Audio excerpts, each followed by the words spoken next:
5 seconds. That's always the part people don't believe. They believe the slap. They've seen the footage. What's left of it anyway, after a dozen news services trimmed it down to the 8 frames where Dralik's head does that thing.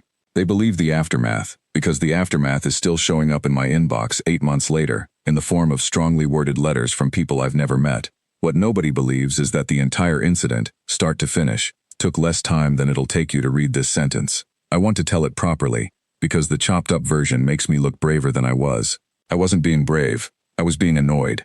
This was on Threshold Station, about 3 years after Earth signed on to the Outer Accord, back when most of the galaxy still treated humans the way you'd treat a dog that had learned to use a calculator. Impressive, sure, but not something you'd actually negotiate with. I hauled freight for a living, the unglamorous kind, the kind where you spend 6 days in transit for 40 minutes of cargo handling and a paycheck that barely covers the docking fees. Threshold was my usual layover. I knew the place. I knew the merchants on Concourse 9, including a Marine named Pell who ran a stall selling dust tea and resoldered optics, and who always threw in an extra packet of tea for me because, in Pell's words, the soft skin tips well and doesn't haggle. The Marine are small, built low and round, soft gray fur, big dark eyes built for low light, the kind of species every predator-brained part of a human's hindbrain looks at and immediately wants to protect. I don't know if that's relevant to what happened next. I think it is. I was at Pell's stall that evening, paying for tea, when a Vren named Dralik came down the concourse collecting on behalf of the Ledger, one of the freight cartels that had been quietly taxing independent merchants on Threshold for longer than station security cared to do anything about. The Vren stand close to 3 meters, built like the galaxy's answer to a tank that learned to walk on 2 legs, plated in overlapping gray-blue chitin, and they are, by every metric they will cheerfully recite to you unprompted, twice as fast as a human in a reflex test. Their whole self-image runs on that number. Fastest reactions in known space, more or less, and they know it, and they will absolutely bring it up at parties. Dralik wasn't interested in reflex tests that evening. He was interested in the fact that Pell was 3 cycles behind on the Ledger's protection fee, and he expressed that interest by grabbing Pell by the collar with one hand and lifting them clean off the deck. I'd seen Dralik do this before, to other stalls, and I'd done what everyone else on Concourse 9 did, which was look at the floor and keep walking, because getting involved with the Ledger was a great way to acquire enemies who owned warships. I want to be honest about that part. I wasn't planning on being a hero. I was planning on drinking my tea. What changed my mind was the sound Pell made, not a scream.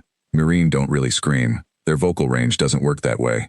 Just a thin, airless wheeze, because Dralik's grip was closing off their throat, and Pell's feet were 6 inches off the deck, kicking at nothing. So I put my tea down and said, "Let them go." I want to be clear that I said it the way you'd say it to someone blocking a doorway, not a threat, barely even a request. Dralik didn't look at me at first, just made a sound somewhere between a laugh and a cough, the Vren equivalent of a scoff, and said something about how this didn't concern the hairless species, the short-lived one, the one that hadn't even worked out faster than light travel on its own. He wasn't wrong about any of that, for the record. I just didn't care. I crossed the distance, 3 steps, maybe 4, and put my hand on his forearm, which felt approximately like grabbing a support strut. I said, "Let them go." That's when he turned to look at me properly for the first time, and I got the full weight of being looked at by something built like industrial equipment.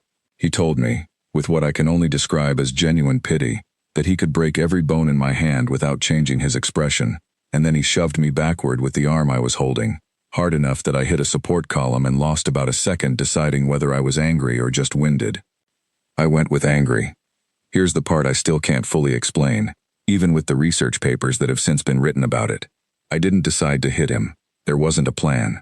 He'd turned back to Pell, tightening his grip, and some very old, very unphilosophical part of my brain looked at a creature choking someone smaller than itself, and made a decision on my behalf, the way your hand decides to pull away from a hot stove before the rest of you has caught up. I slapped him, open hand, full extension, everything my shoulder and hips had to give it, which, by human standards, is not actually that much. I have thrown harder punches in recreational sports. I want that on the record too. It connected with the side of his jaw, just below where the chitin plating thins out to allow for the joint, and his head snapped sideways with enough force that I heard something crack that was absolutely not my hand. He let go of Pell. He took 2 staggering steps sideways into a fruit stall, took the whole stall down with him, and didn't get up. The cantina went silent in that specific way a room goes silent when 40 people have all simultaneously decided they didn't see anything. Later, station security pulled the footage and broke it down for me, because apparently I'm bad at estimating time when my adrenal gland is involved. Dralek grabs Pell. 0 seconds. I tell him to let go. 1 second. He shoves me into the column. 2 seconds. I cross back and hit him. 4 seconds. He's down, unconscious.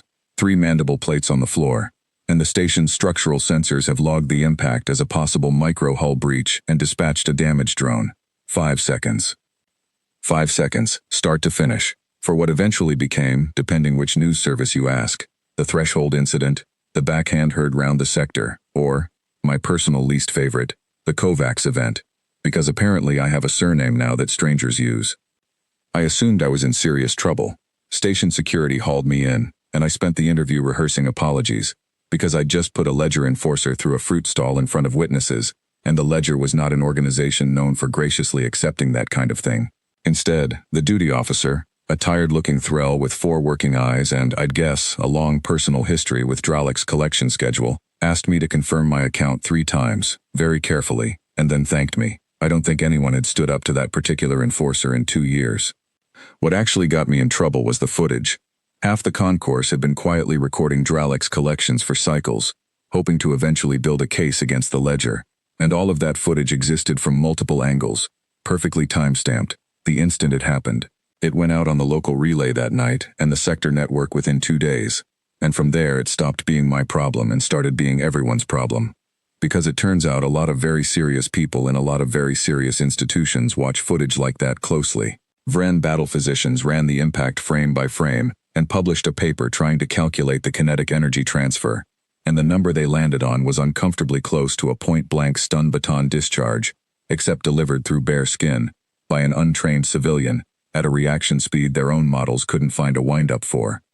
One analysis I read, and I want to stress that I did not ask for this analysis to exist, noted that Dralek's species prides itself on reaction times roughly double a human's, and that this apparently hadn't mattered even slightly, because I wasn't reacting to him.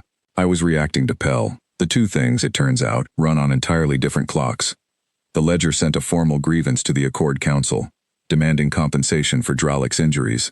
I'm told the council's response, after reviewing footage of what Dralek had been doing to earn those injuries, was a single line, and I'm told that line has since been quietly pinned up in more than one security office across the sector. Request denied, pending the ledger's explanation for the original assault. The ledger stopped collecting on Concourse 9 after that.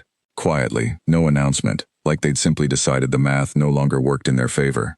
Pell's stall is doing better than it ever has, and I get free tea for what I suspect will be the rest of my natural life, which, given the conversation Dralek and I had about human lifespans, he would probably find darkly funny. As for the wider fallout, the part people actually mean when they call it a galactic nightmare, I've only seen it secondhand, in the form of a leaked line from a Vren intelligence briefing that somebody on the relay swears is genuine. I can't verify it. I choose to believe it anyway, because it's the only part of this entire mess that actually gets it right. It said, more or less, revise the threat designation upward. The danger was never that they're strong. The danger is what they're strong for. I still don't think I did anything especially remarkable. I told someone to let go of a person he was hurting, and when he didn't, I made sure he did. Where I'm from, that's not a galactic incident. That's just Tuesday. But I've stopped arguing with the people who disagree. It's easier to just let them have the 5 seconds.